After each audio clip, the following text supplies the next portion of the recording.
kanlı boldu derya, ortasına adadım. Aldaki yazgıtı indi tutuyor bülküm, özümden yadadım, bolzok delüm kim. Niyeti pis şerden, hak gepekerlerden, yalancı dillerden, fikirleri kırlerden, kızgan sellerden, kudret üçün cengnen, uğru korok yerden.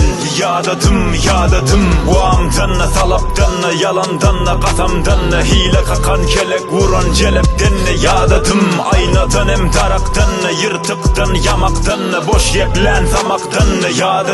Yadadım, ağrı bulan yalancıdan, gepçiden. Yadadım, minnet edip dilini alan kömekçiden. Yadadım, unu bolup pişirmen, hamirlarını yuğurman, bakasını da kaldıran ol çörökçiden. Yadadım, insafsız kasiplen kapanından. Yadadım, hakimeden pökkölen ol domuzdan. Yadadım, heleyi bolup kıyız oynan erkekten. Yadadım, er bolup oynaşı var gelinden. Yadadım, sünnet deyip yüzünü soğup parla, peygambarı maneden ol dört eleyli yalancıdan. Yadadım, uğru koroklukta solup kırılmadan. Yadadım, dolup men dolu olup ağlamadan. Yadadım.